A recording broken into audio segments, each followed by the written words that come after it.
जय हिंद साथियों, खेल और साहित्य शिक्षा में आपका एक बार फिर स्वागत है। और आज हम आपको साहित्य शिक्षा के अंतर्गत प्राचीन काल में साहित्य शिक्षा की स्थिति के विषय में चर्चा करेंगे।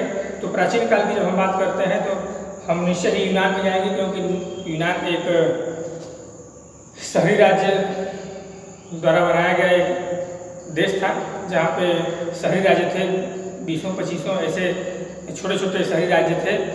उन सभी छोटे शहरी राज्य जो हैं वह आपस में व्यापार, लेन देन या अपने कुछ कार्यों के लिए आपस में से जुड़े हुए थे एक दूसरे से। लेकिन राजनीतिक स्थिति को अगर ध्यान में रख के अगर कहा जाए तो सभी आपस में एक दूसरे से बिखरे हुए थे, अलग थे।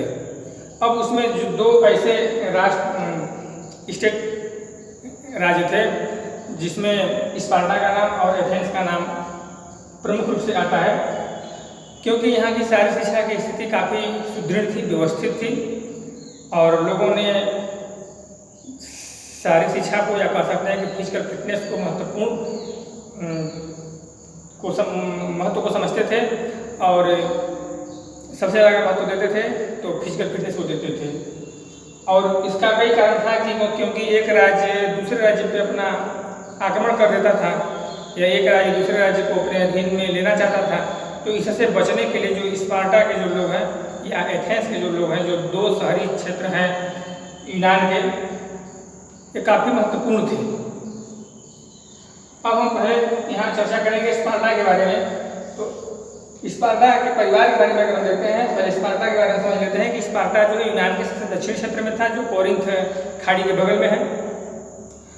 और स्पार्टा की जो पारिवारिक स्थिति थी, तो स्पार्टा में जो जन्म लेते थे बच्चे, 0 से 6 साल तक के जो बच्चे थे वो परिवार में रहते थे। उनका लालन पालन दुलार सब प्यार परिवार में होता था।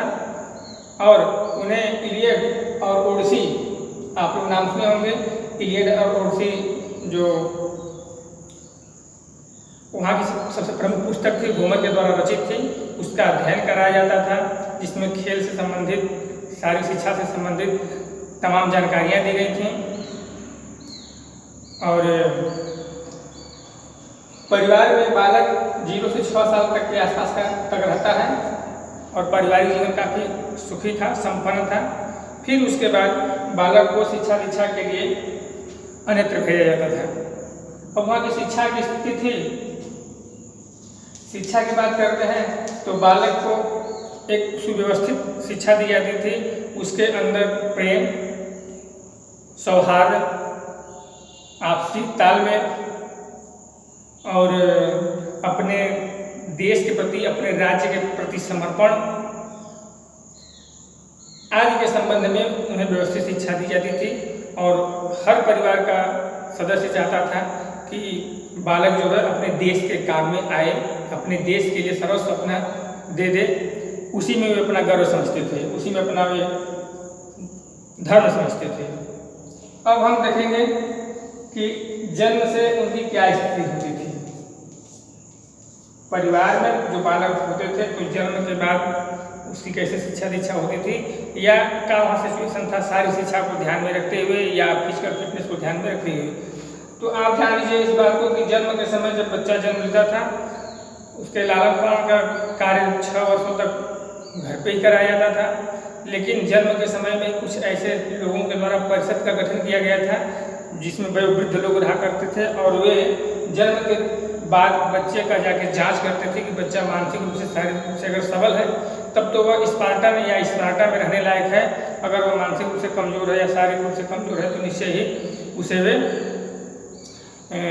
उसे जीने का अधिकार नहीं है, और उसे ले जाकर के पहाड़ियों पे, जंगलों में छोड़ देते थे।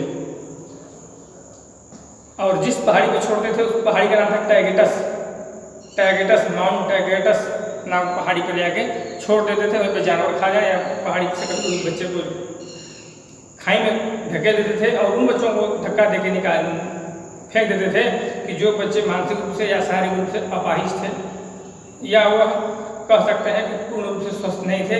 और यह स्वस्थता की जांच करने वाली समिति जो थी उसको परिषद के नाम से जाना जाता था, जिसमें वयोवृद्ध लोगों को सम्मिलित किया गया था।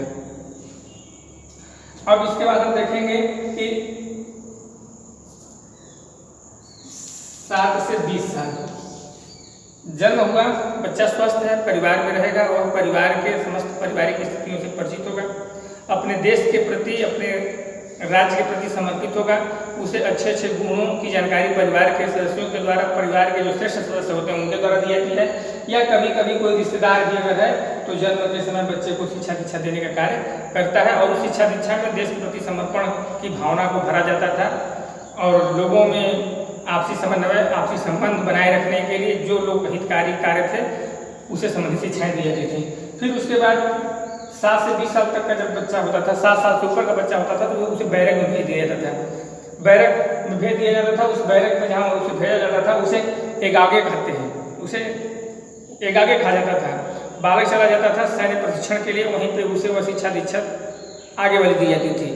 उस सैन्य प्रशिक्षण के दौरान वह विद्यालय में ही रहता था। विद्यालय से तात्पर्य है कि एगागे में रहता था और उस एगागे में कई बैरक बनाए जाते थे, बालक अलग अलग बैरकों में रहते थे। और बैरक की जो देखभाल किया करते थे उसे पाइडोनोमस कहते थे। जो बैरक की देखरेख करने वाले थे उन्हें पाइडोनोमस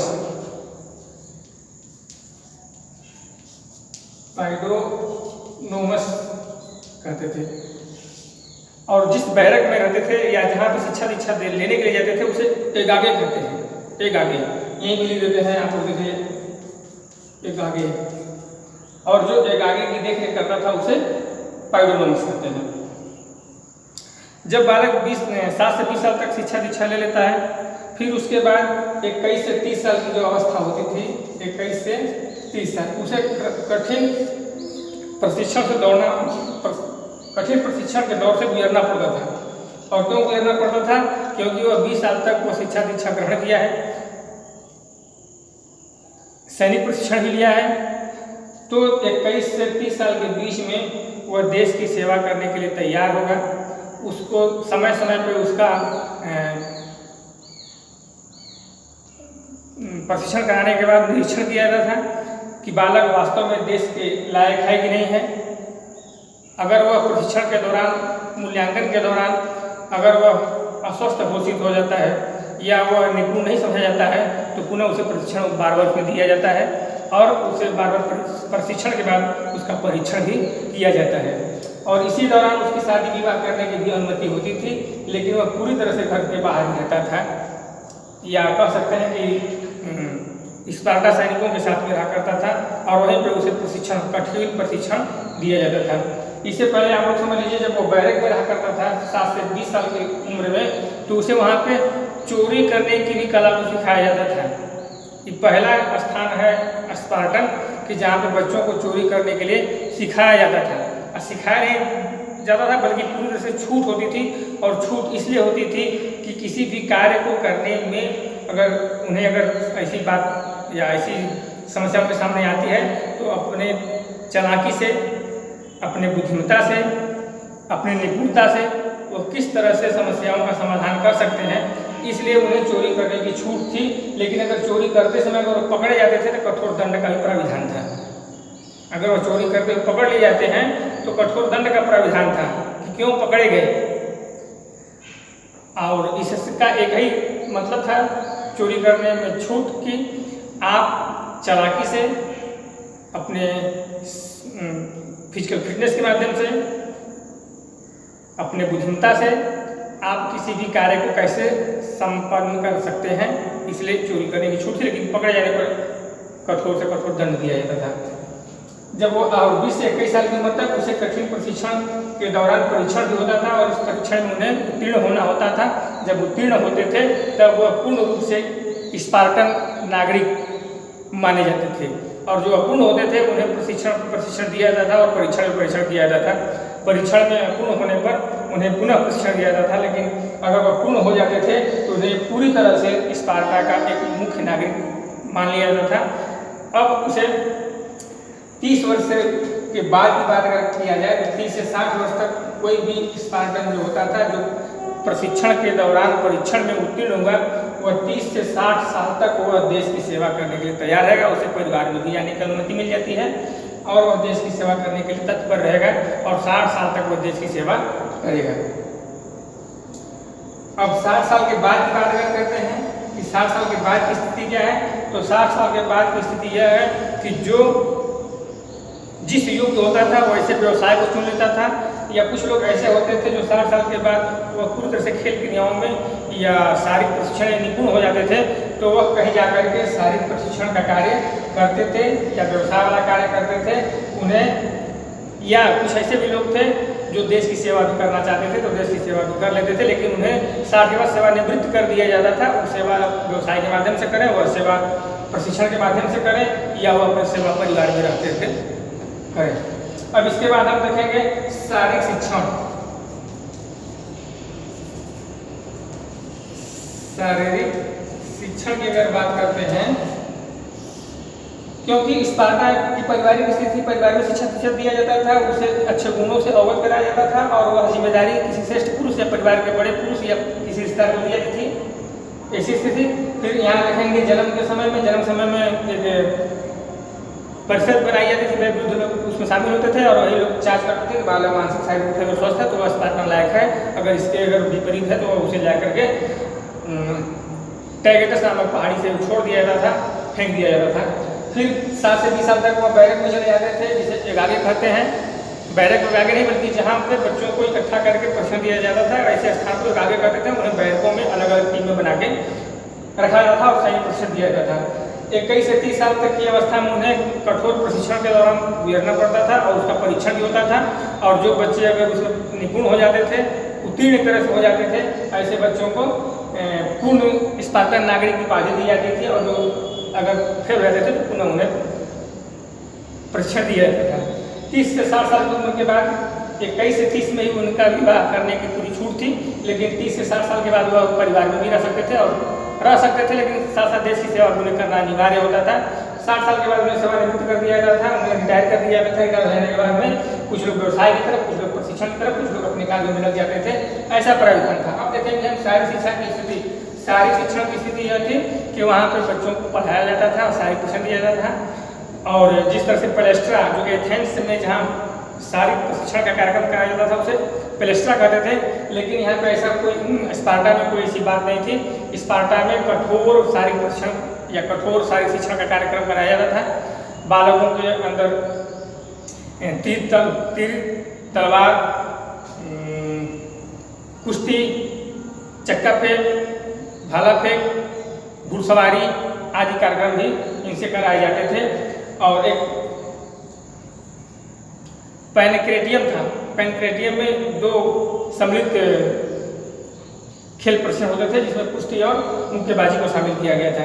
तो यही सब कार्यक्रम शारीरिक शिक्षा में या शारीरिक शिक्षण के कार्यक्रम में उन्हें यही कुश्ती, घुड़दौड़, तीर चलाना, मुक्केबाजी आदि कार्यक्रम कराए जाते थे।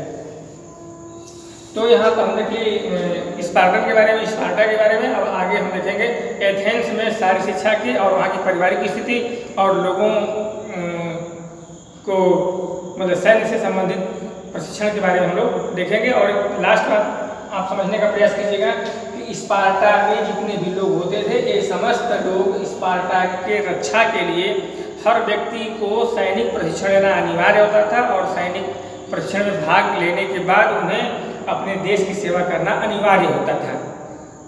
क्योंकि शुरू से ही देखने में लग जाता है कि जब जन्म होता था तो जो स्वस्थ बच्चे थे वही चयनित होते थे, जो अस्वस्थ होते थे परिषद के माध्यम से आउट कर दिए जाते थे। तो और क्रमबद्ध तरीके से उनका प्रशिक्षण कराया जाता था, उनसे सेवा लिया जाता था। अब हम आगे देखेंगे एथेंस के बारे में कि एथेंस में शारीरिक शिक्षा की क्या स्थिति थी, या एथेंस में शारीरिक प्रशिक्षण की क्या स्थिति थी। क्योंकि यूनान के जो 2 सबसे प्रसिद्ध राज्य थे वो स्पार्टा और एथेंस थे।